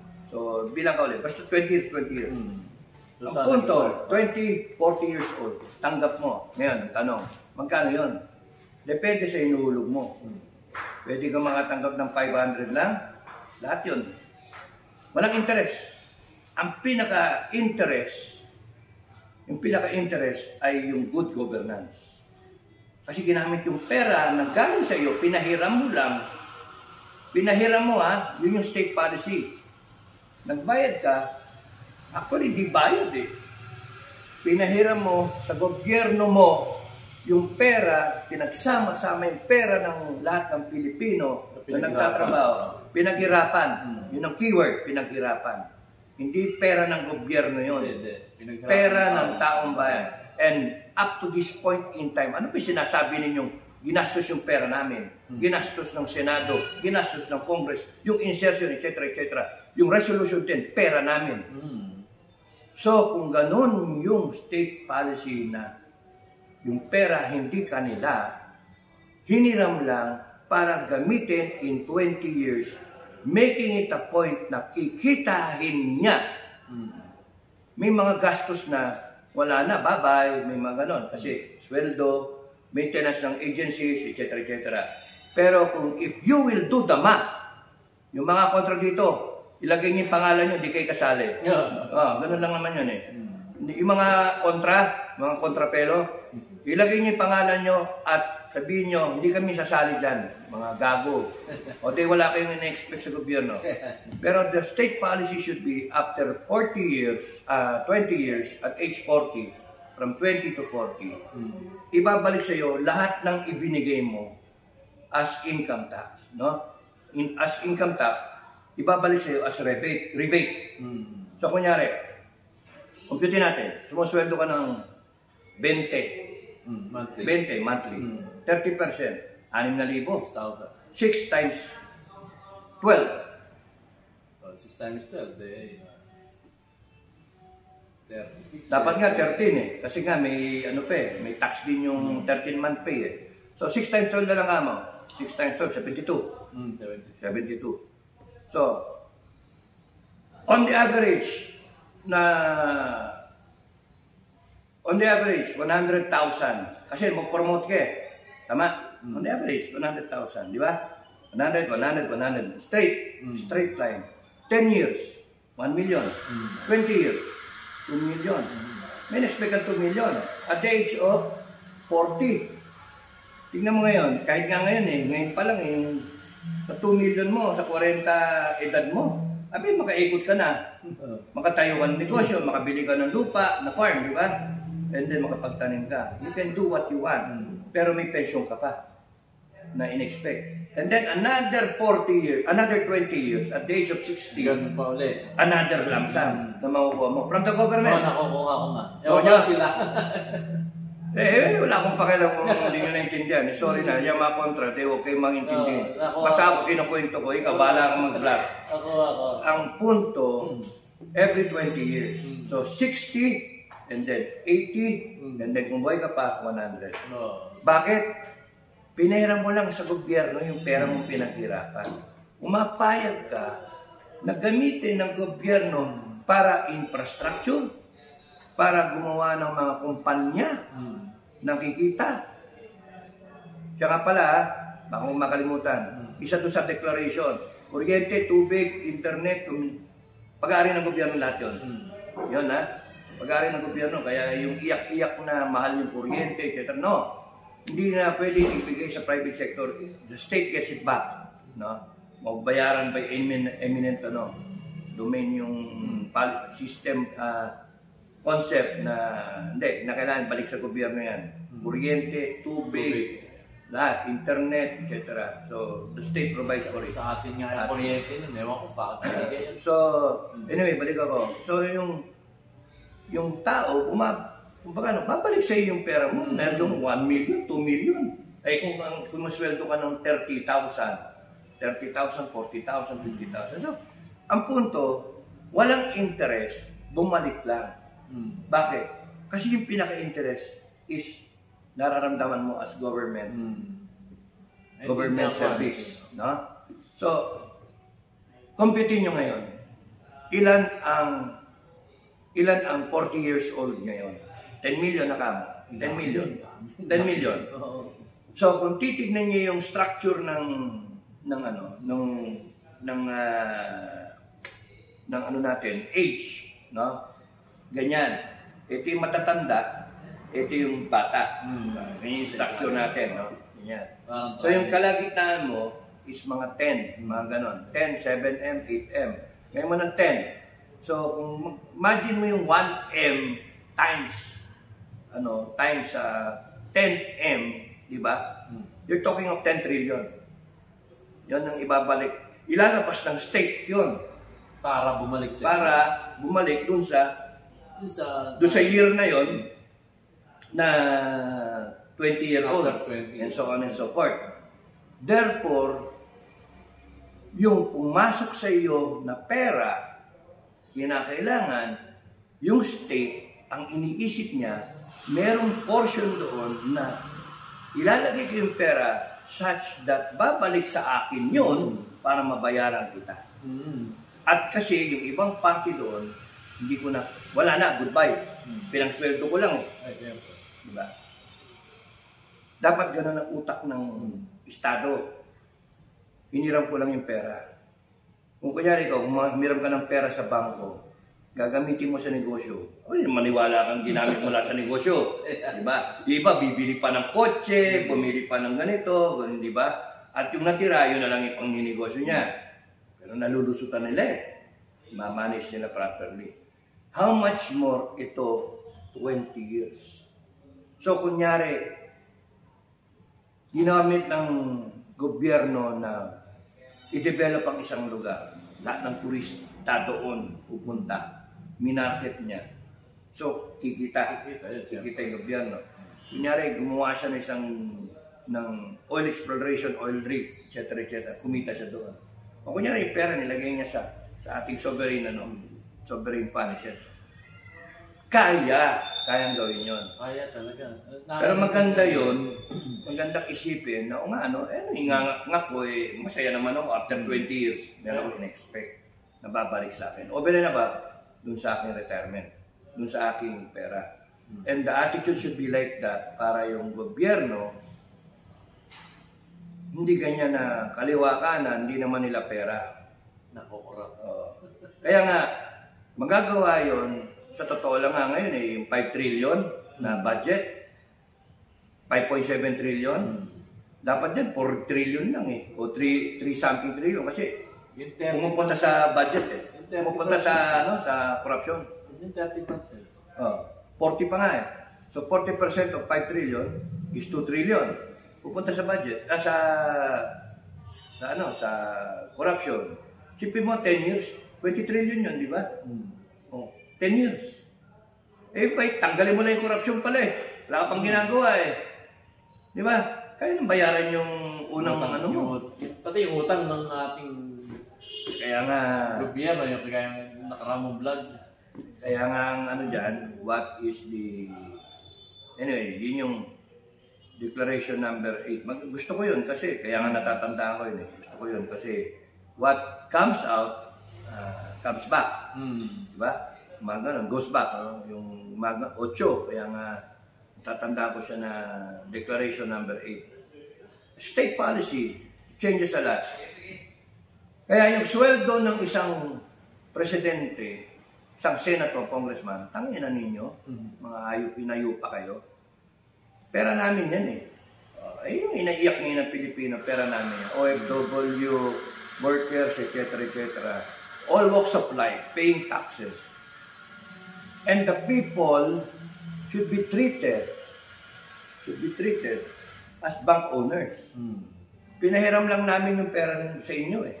Tangina ninyo, nag-credit kayo eh. Yung... Kailangan yung gastos ay puhunanin niya ng naayos para may maibalik kayo sa amin. Correct. And kung hindi, death penalty. Kaya nga. Magkayos kayo Ang ganda Ang ganda no. Kung iintindihin nyo lang ng gusto yung it can be done actually. It can be done. Pwede yun. It can be done. Walang interest.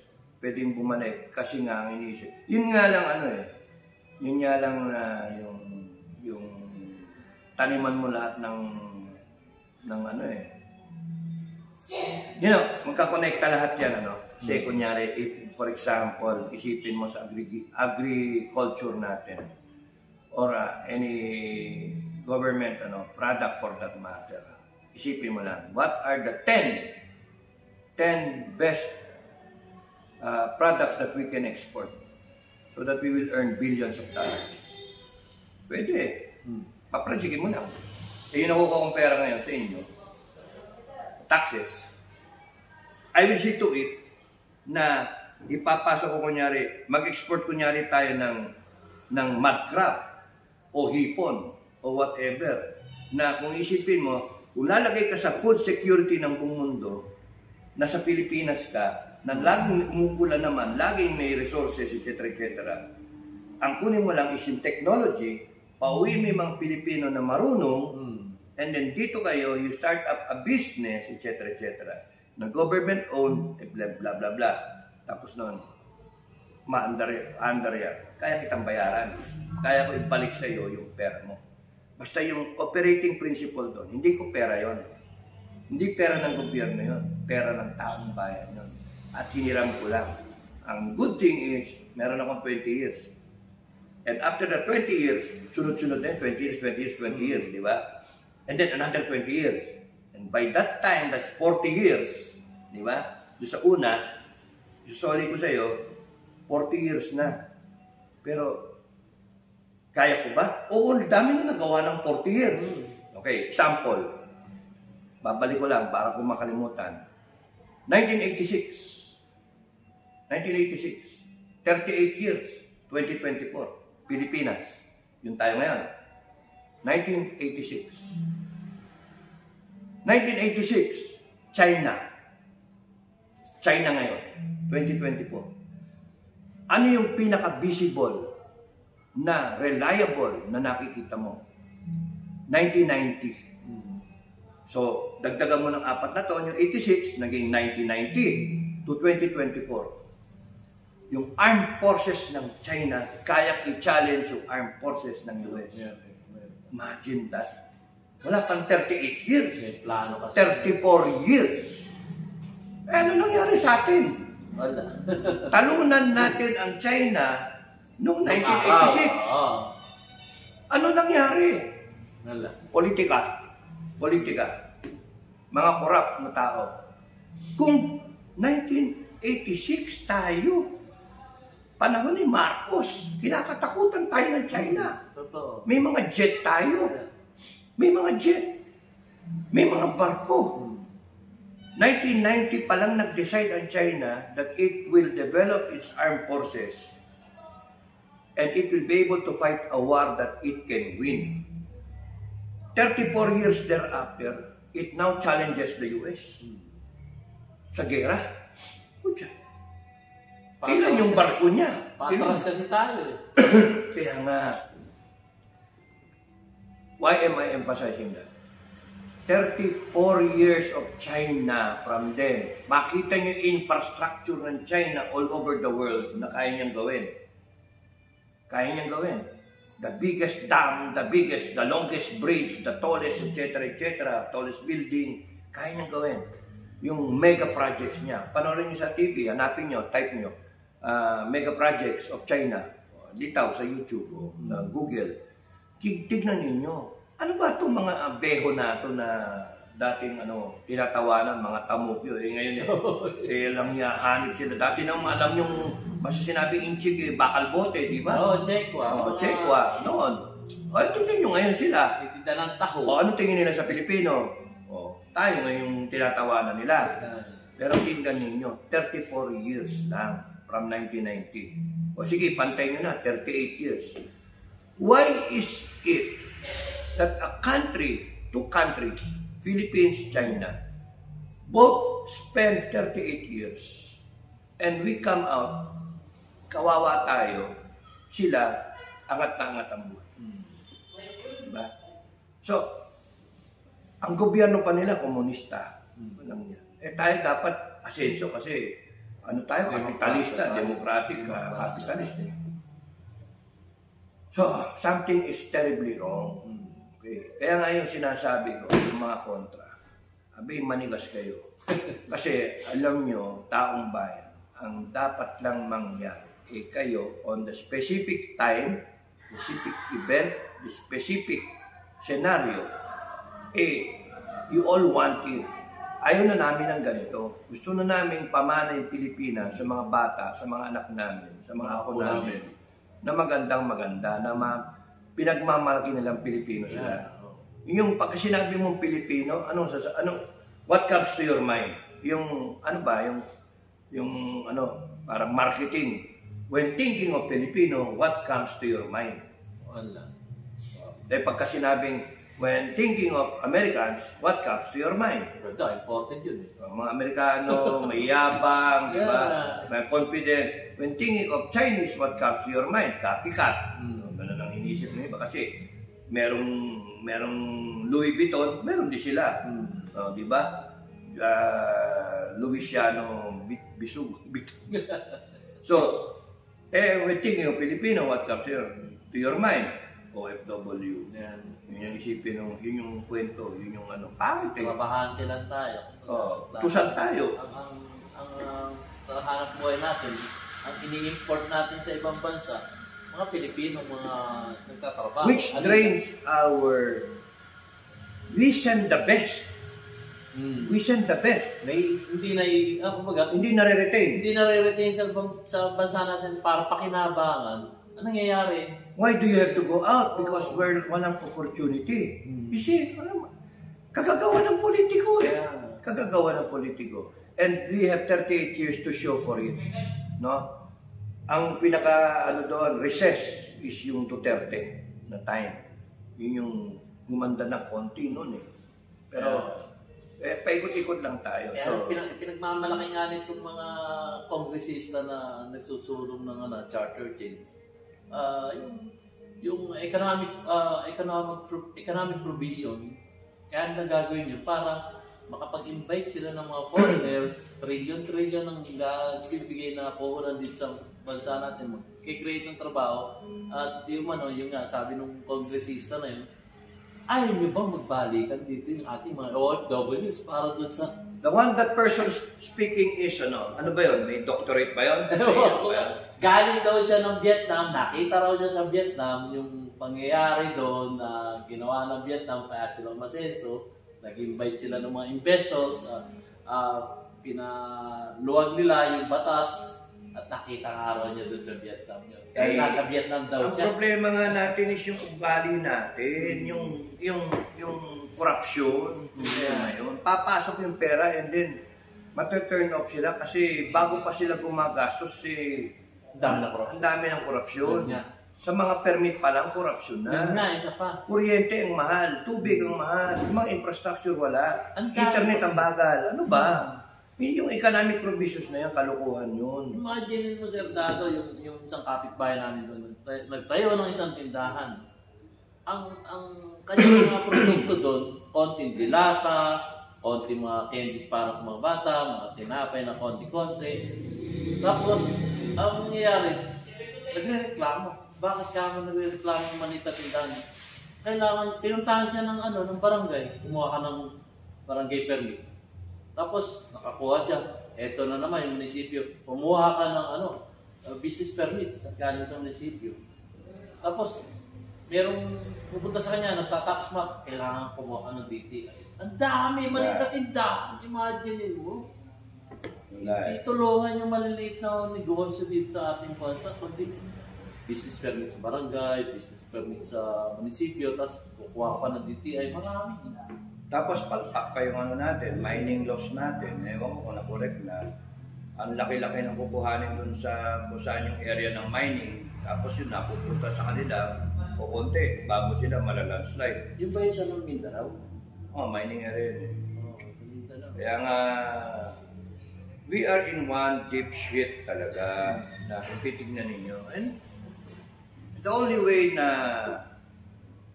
mako-correct yan is for millions of Filipinos to rise up and say na ayaw na namin ng ganito. People's revolution na peaceful, hindi yung sinasabing na style na French Revolution, Chinese Cultural Revolution. Ang yung mga maduduming isip na mga tarantadong Pilipino, pagka sinabi kasing revolution, bakit yung people, it's a power people revolution, naman yun? Peaceful naman. Yearly natin sineselebrate yun. Yung sineselebrate naman natin yung mga yung mga ninuno natin ng mga sila Andres Bonifacio. Walang masama yung nandun yung sense of yung nationalism. Ang natin, we have to do something na itigil yan lahat. Kaso hindi. So hanggang sa akin, mini-maintain ko, hanggang hindi tayo tumayo as a country, as a Filipino people, to stop corruption, to stop what we are, stop the bad governance, the abuse of power, the arrogance ng mga politicians. Isa pa, kung saan yun, basta yan. Dapat meron tayong political academy. Kunyari, gusto mo magpolitiko, pasok ka doon sa academy. Aralin ka ng COMELEC o whatever. Na state. Gusto mong signify mo. Pagkagaling mo ng high school, gusto mong maging politiko, one day mag-mayor ka, hanggang mag-senator ka, mag-presidente ka ng Pilipinas o whatever. Pasok ka doon sa academy. O kaya professional ka na. Gusto mong maging mayor o pasok ka pa rin doon sa academy. Isa-certify ka nila. Pagka na-certify ka nila na okay ka na, tinuro sa iyo lahat. How to become an honest to goodness na public servant na maging politiko ka. So it's just like Tesla? Ganun ba? Parang gano'n. May similarity na magkakaroon ka ng NC1, NC2, NC2. Kasi kita mo sino ba yung mga nagiging politiko natin? Mga bobo mga walang alam nga Sayaw-sayaw lang, tapos pangako, ayun na, ganun boto ng tao. Dadaanin sa ganda. Uy, sino yun? Sino yung maganda? Sexy. Sino yun? Sino yung congresswoman na maganda? Ay, daw? Piling yun Piling. Tsaka, alam ko, player yun basketballista yun marunong mag-shoot yun. Ano yung PBA? Marunong mag-shoot yun. Yun ang nababalita. May charisma, May charisma. Ano siya parang sa palakasan. Pero, alam nyo, in fairness to, gusto ko lang sabihin, in fairness to that person, maliri naman yung tinitira na pinepersonal na, yung sinasabi na, daw siya, naging, yung pangit yung yung description, naging girl lalo ng ibang congressman. Kasi, look, tama yan. hindi na tama yan, Ano yan? Paul yun. Paul, May pamilya yung tao. Below the belt. No? In defense to that person, ano? Below the belt. Pangit yung ganon. Pangit yung ganon. Kasi you attack the problem, not the person. You attack these issues, not the person. Okay? That goes for everyone. On both camps. On both camps. Filipino people, there's some decency pa nga dapat tayong natitira. Hindi yung ganyan na bibirahin mo ng puta. Sabihin mong putatsing, the worst. Below the belt. May mga anak din tayo, may mga pinsan din tayo babae na isipin din natin. Attack the issues. No? Attack the issues. Uy, crush mo lang eh. Oh my God. Joke lang. Ano? Baka pinapanood ka nun. No? So, ano doon, political academy, so that you will learn. So that, kunyari, ganun din dapat sa armed forces eh. Kasi yung armed forces, yung J1, kung nakikinig yung armed forces, sinasabi ko yun noon na dapat tatanungin mo rin sa tao, sa opisyal o kaya sa sundalo, what they want to become outside. That's how you prepare your people. This can be sa government or sa private sector. Ako yung human resource, ako yung personnel in charge of my people. An extra mile will help your people. Kung isipin mo, Oliver, saan ka ba? Anong gusto mo pagkatapos mo? Pagka-graduate mo sa kumpanya na ito, anong balak mo? Magpa-farmer ka, magpo-politika ka, etc. Alam ng mga bossing mo. Ganon sa armed forces sana. Alam din na after a career na nag-i-span ng combat, etc., etc., di ba? Command and staff, etc., etc. At the end of it, after reaching the age of 40, nag-optional ka, o 50, 60, 56, retirement age, paglabas mo, farmer ka, o kaya tatakbo ka mayor. So that I can now prepare you outside.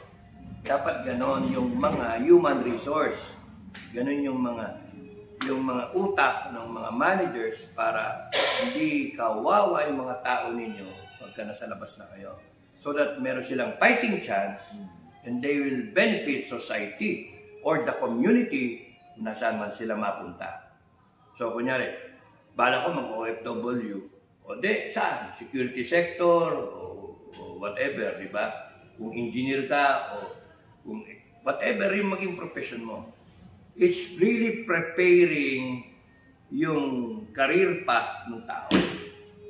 Helping out your people, it's very important para hindi magmukhang tamukyo yung tao. Tatakbo na ng mayor pala, walang alam kung paano. Pero sa totoo lang, Sir Dado, yung OFW, ayaw naman nilang mang-ibang bansa. Sino ba naman tao na mangingibang bansa ka kung malaki sweldo dun? Kung meron ng opportunity dito sa Pilipinas ng trabaho, bakit pa ako alis ng Pilipinas? Ang hard reality kasi, pag hanggang hindi nagkakaroon ng competitive na trabaho dito sa atin, laging may lalabas at lalabas. So, isipin mo, sweldo ka ng $2,000 doon, dito, magkano sweldoin mo? O, same as ng halimbawa, yung taga-Visayas ako. Tapos, nakita ko, ang trabaho talaga naman dito, sinisiksik sa Maynila, yung trabaho. Di, yung mga nasa probinsya, mas malaki ang sweldo doon. Dito kasi sa probinsya, magsasaka ako, ang sweldo ko, ganito lang. So, luluwas ako ng Maynila. Ngayon, nagsiksika na sa Maynila. Yan, dahil problema. Imbis na yung sa probinsya, iniisip yung mga opisyalis ng gobyerno natin, uy, maglagay tayo ng mamumuhunan doon. Huwag lang dito tayo tumutok sa Makati, sa Manila, sa Paranaque, maano na ngayon yan. Taguig, maaseso na yan. Bakit hindi natin itapon sa probinsya? Oo nga. Di ba? Doon. Kasi walang opportunity. Pero kung nandun yung opportunity, at dapat set up nga natin, uy, kasama yan doon sa panaginip ko. Ang tawag dito? Philippines, tapos nun merong Federal State of Luzon, Yun. Visayas, Mindanao. Yun. Yun ang yun yung setup. Hanep, ganda sa Ganda, pakinggan, no? ganda. Federal State of Luzon, Oo. Visayas, Mindanao. Tapos may tatlong head. May head sa Luzon, may head sa Visayas, may head sa Mindanao, may overall federal leader. Kung tatawagin mo presidente o may vice president siya, tatlo. Luzon, Visayas, Mindanao. Mag-away-away yan, o kundi kaya prime minister, kung parliament, hindi umabot yung panaginip ko kung hanggang saan. Kung basta ang setup, gano'n. Luzon, Visayas, Mindanao, may separate na kanya-kanya, to each his own. Pero as a country, Luzon. Tsaka na, tsaka na tayo mag-break down into more federal provinces, kunyari. Pero as a federal state, Luzon, Visayas, Mindanao. So, may iwasan yung mga na yan. And then, kaya nilang i-chart yung kanya-kanya. Yun nga ang point ko dun eh. Pwede ka mag-desisyon na Luzon.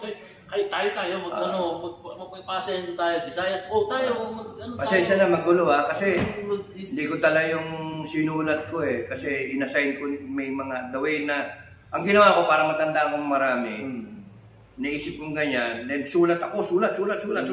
Para matanda. Para pagka nabasa ko siya, isipin ko, COMELEC, no politicians, walang tatakbo na politician, naggagastos ka, it will be against law. Sa payon. Walang tatakbo. Takbo kang presidente, sabihin mo. Sabihin mo. And then, iipunin lahat ng COMELEC yun at siya ang gagastos sa posisyon mo. Siya ang mag-a-announce. Senator, congressman, mayor, bahala ang COMELEC. Sakit ang ulo ng COMELEC yun. Pero pag hindi nyo sinod, ganun kayo. Hindi, ang punto, pag ikaw tumakbo ka na senator, gumastos ka ng 400 million, putragis, 100 million. Babawiin Saan ko kukunin? Babawiin talaga. Kaya nga yung resolution 10 babawiin talaga. Pero kung kunyari, tumakbo ka na senator, kahit sino, pero wala punan. Wala kang bawal maggastos ka. Bawal. Kaya, gobyerno na gagastos. Gobyernong gagastos. Equal footing. Oo, tama. So, parehong kayong may ads, pareho kayong may debate, basta bahala yung COMELEC mag-schedule nun. Tapos kami rin magbibigay ng ads pati yung social media mo, i-regulate yung lahat na yun. Walang lamangan, bale. Yun yung state policy. Walang lalamang na isa kasi mayamang ka kumpara doon sa isa na mas mahirap. Kasi ang state policy is walang dapat gagastos ng pera kung ikaw gusto mong mag-serve ka sa gobyerno kasi it is understood by the state, babawiin mo rin yun sa mga taong bayan. And related to so number 8 na declaration na ibabalik ng state yung pera sa iyo na tax, di ba? So, kung baka hindi ka magnanakaw dapat kasi wala kang ginastos No, nanalo ka by kung anong qualification mo at merit mo. COMELEC ang sakit ng ulo na nagkumpanya sa inyo at kinover yung debate ninyo lahat. Presidente, senator, governor down the line, kung regional na nangyari, etc. etc. So yun, natatandaan ko. Congress, sinara, tsaka Senate, sinara. Tapos nun, nireorganize. Tinrim down. Yung Congress ang lumalabas, one per province. So, 87. Kung 87 yung provinces, one per province. Ibig sa 300 plus ngayon. Wala na yung yung party list. Wala yan. Abolish yung Congress talaga, doon sa panaginip ko. Nabolish yung Congress tsaka yung Senate. Talagang one stroke pa. Tapos, ayaw nyo ayusin yung namin. Yung complaint namin resolution 10. Sana namin kayo. Tapos, wala na problema. O ngayon, sinong yung gagawa ng batas? Kung sino yung inupo ng Estado. Yun ang gagawa ng batas. By executive order or letter of instructions, parang panahon nila Marcos noon, Pero merong ginawa yung yung People's Revolution na 12, ang tanda ko 12 na declaration. Parang order ba? Presidential decree, parang People's Declaration, parang gano'n. Number 1 nga is yung nag-declare ng grabe panaginip yun, Hanip eh. Ganda Maganda yung panaginip. Kaya isi-share ko. Buti nga, napagkukwentuhan kasi nga, I'm trying to recall nga everything and then put it in one vlog as part of my, doon sa kabila ko na pero mahaba yan, sandado. Hatiin ko. Pwede mo nga hatiin yun, ano ba? Naka-isang oras na.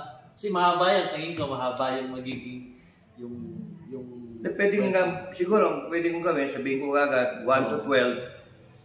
Mahirap kasi yung pagkapaiksin yung explanation, di maintindihan. Hindi, ang gagawin mo, 1 to 12 overview, and then yung explanation, 1, 2, 3, gano'n. 4, 5, 6. Maganda explanation din yung 8, may numero. Pero, hindi ko naman, bakit di ko problema yung mag-explain ng sinasend ko lang ngayon panaginip ko Hindi yung let the mathematicians do it. Ang sa akin, nag-try ako mag-compute Kasi kung isusoli ko sa iyo 1 million or 2 million, kung 10 million kayo at age 40, that's about 20 trillion. Tama ba yun? It will be benefiting by its 20 trillion. Susoli ko. So, ibig sabihin, but in 20 years from now, from the date of start nung policy na yon, na kailangan at 20 years, meron akong babayad sa'yo. More than that. Kasi isusunod pa. But if I get things going, may mining, may export, we're producing the number 1 producer ng whatever, di ba? 20 products, for example, wala. Banana. Number 1 tayo sa banana. Number 3 tayo ng banana. Sa coconut. Coconut. Pwede yun. Tapos, hindi naman po pwede mining. Maraming pwede natin produce. So, it's just a matter of... Pineapple. Ang dami rin yan. Sa Mindanao, ang dami taniman ng pineapple. Kaya high value. Kunyari spices. Ganun ba? Dami. So, it's just a matter of sitting down with the right people. Okay, educate me. Educate me. Ito yung gusto kong mangyari. Ito yung, kung sino gusto mag-lead ng natin, bansa natin. Upo ka, the right people in front of you, you ask the right questions. Okay. Ang problema ko ganito kinakailangan kong kumita yung bansa natin. Ganon.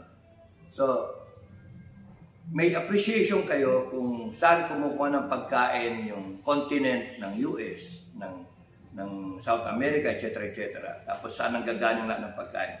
So once you factor that all in, then you can now say, ano ang strength natin? Ano yung pwede natin gawin? So, doon tayo. Diba? So far, ang ginagawa natin, nag-export tayo ng tao, OFW. Which is one reason, thank you sa mga OFW natin, ng mga mga hero natin. Hindi babagsak ang Pilipinas, sa totoo lang. Dahil sa OFW natin. Yan ang bumubuhay sa atin. Ang kinakailangan lang, suklian ng gobyerno ang OFW natin. Yun yung dapat na after working away, and then nung delikado pa yung mga buhay nila, at harm's way sila, at saka away from their families, malungkot, they find na ang tawag dito, contentment na sila magkakasama sa area nila. Dapat yung Estado, sinusuklian sila ng magandang gobyerno. Yun ang natiintindihan ni Tatay Digong noon. Kaya siya, palagi siyang lumuluwas ng ibang bansa. Kasi nag-upload, hindi lulubog yung bansa natin because we have OFWs to begin with. Now, dapat, hindi, ang naging mali ng mga politiko natin, nakaasa tayo sa OFW, pero wala namang ginagawa para sa OFW. Walang balik sa mga OFW. Walang balik So, dapat nga, kung babalik mo yung Kaya nga yung declaration number 8. 8 nga bumabalik, di ba? Infinity. So, kung ano may nakuha sa iyo, ibalik sa iyo. Kaya nga lang, over kung 20 years, every 20 years. Kaya pasensya na, pero walang interest eh. Pero, nakikinabang na yung buong bansa. Isipin mo, binalik sa yung ginawa mo. Samantalang, ilan tayo ngayon nagbayad ng taxes? Ilang taon ka na? Ilang taon na ako? Lahat. Wala namang bumalik. So yung suya tayo, sinong meron? Politiko. Senator, congressmen, mayors, governors, even barangay captain, sila ang meron. Palis na yata yung mga anak mo. Di, nag-hi sa iyo. Maraming lakad din yung mga tao dito sa bahay ko. So, yun yung we have to, sakit ng ulo ng Pilipinas. Ay, so, totoo yan. Tayo nga itong edad natin to dapat tayo sitting pretty na totoo sin tayo pa yung problema para ipaliwanag sa taong bayan yung dapat na gawin para susubukan mo. Yun ang medyo Isipin mo, maganda yun, no? Yun yung walang gagastos na politiko. Pumilik Ay, maganda yan. Maganda talaga. Hanip yun eh. Ganda. Hanip yun eh, tama yun eh. Alam ko na, i-vlog mo na yun eh. Parang napanood ko na yun. Hindi pa. Hindi pa ba? Hindi pa. Alam yung, siguro in passing na idea, pero yung ngayon, sinasabi ko, lahat yun eh, in one bagsak na panaginip eh. Na hindi ko nga ma-recall yung yung detalye, sayang eh. Kasi nga yung aso, bigla akong dumilati lang ngayon, pinasok yung dilati ito sa tenga ko eh, nagising ako bigla eh. Sira yung loko-loko yung mga aso eh. Ay, pagkagutom na yun eh, nagising ako bigla. That's why, nung nire-recover ko pa yung sarili ko na bumalik ako dun sa scenario na yan. Scenario. Hindi ko nga gusto ko maalala nga kung sino yung mga military dun eh. Meron gan panaginip na gusto balik ka patulog niya. Wala, hindi ko Sino balik? Ako nga, may chicks akong sabi ko, may chicks akong katabi. Tulog ako, hindi na ako. Ako nung bumalik ako eh, hindi na upo eh. Nag-bihis na eh. Joke lang. Hindi na upo eh. Nag-bihis na eh. Binabalikan ko. Pagbalik ko eh, parang, ba't ka bihis ka na? Papayag na Ang tagal mo. Papayag na eh. Gago. Parang kulang ka sa Kidding aside na yun guys, kasi nagiging seryoso na kami. Infinity na nga yung pinag-uusapan namin. Pero maganda yun guys. Infinity na yung nasabi ni Sir Dado. Favorite ko yun eh. Kaya declaration number 8. So hopefully malaginip pa na si Sir Dado sa... Yung yung 10 nga, parang panapat sa yun eh. Resolution 10. Number 10 Oo, resolution 10. Parang... Number 2, una yung declaration ng ng revolution, People's Revolution. Number 2, death penalty kagad eh. Number 3, yung full departure order ng lahat ng politiko. Kasi ibabangga yung nila. Lahat ng assets nila, titignan yung salin, tapos yung kita, lahat yun ibabangga. Tapos pagka hindi mo ma-explain, balik sa estado. yung sinasabi mo. Ay, Kaya nga, number 2. Sorry kung sa iba, pero ganyan na talaga. Panindigan niyo yung ginawa niyong pangunguha ng pera ng taong bayan. Kasi masahol pa sa yun eh. Pero siyempre, yung mga tatamaan dyan, magagalit sa akin na, ako naman, ano ba kasalanan ko eh? Pinapakita ko lang yung panaginip ko. Managinip din kayo.